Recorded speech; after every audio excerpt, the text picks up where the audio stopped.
Friend, কেমন আছো? আশা করি যে যেখানে আছো ভালো আছো। আমি ত্রিপুরা কোয়ায় ছোট্ট একটা গ্রাম থেকে রিনা বলছি। সকালবেলা বাসি উঠানটাকে গোবর জল দিয়ে ছিটিয়ে দিলাম বন্ধুরা।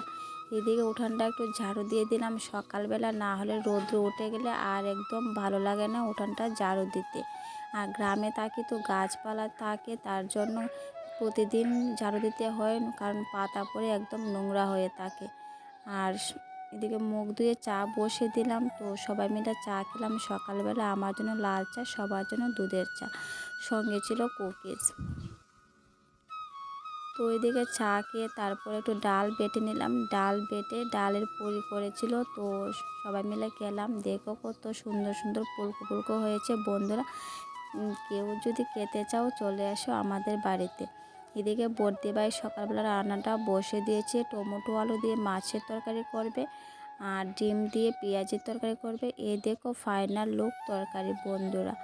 তো তরকারি ভীষণ টেস্টি হয়েছে, আর সঙ্গে ছিল ভাত, তার সঙ্গে ছিল মাংস।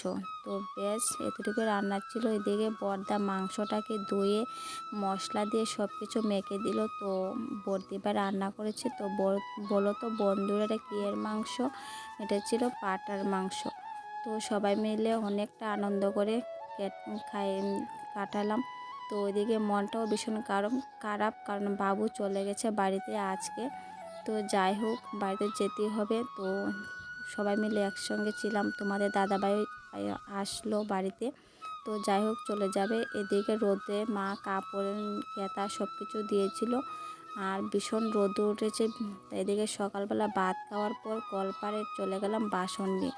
দেখো বন্ধুরা কত বাসন জমানো হয়েছে সকালবেলা। তো বাসনটাকে টুকটুক করে ধুয়ে নিলাম বন্ধুরা। তো আমি যেভাবে আমার সংসারটাকে প্রতিটা দিন কাজ একা হাতে সুন্দরভাবে গুছিয়ে করি, পরিপাটি করে রাখি নিচের কাছে, তো আমার ভালো লাগে। তো ওইদিকে র্যাকটাকে বাসন সুন্দর করে গুছিয়ে রেখে দিলাম। তো ওইদিকে র্যাকটাকে সুন্দর করে গুছিয়ে রেখে দিলাম। এদিকে গ্যাসের চুলাটাকেও মুছে নিলাম, কারণ রান্না করা হয়েছে, তেল ছিটকা পড়েছে। তো ভালো করে স্রাব দিয়ে মুছে নিলাম। তো একদম নতুনের মতন সুন্দর করে গুছিয়ে নিলাম। এদিকে টেবিলটাও মুছে নিলাম, কারণ তেল টুল পড়েছে। তো বন্ধুরা, যদি ভিডিওটা ভালো লাগে please like comment share subscribe করে পাশে থেকো। এদিকে বিছনাটাকে গুছিয়ে নিলাম। 800 টাকার রৌদ্র দিয়েছিলাম, যেহেতু কড়া করে রৌদ্র উঠেছে। তো এই বিছনাটাকে গুছিয়ে তারপর ঘরটাকে মুছিয়ে নিলাম। তো বন্ধুরা, আজকের মতন ব্লগ আমি এখানে শেষ করছি। আগামীকাল নতুন ব্লগে ফিরে আসছি। ততক্ষণ সবাই ভালো থেকো, সুস্থ থেকো। আর আমার শরীরটা ভীষণ খারাপ, কারণ গলাটা ভীষণ ব্যথা করছে, হঠাৎ করে ঠান্ডা পড়েছে। তো তার জন্য আমার ভয়েসটা শুনতে তোমরা বুঝতে পারছো।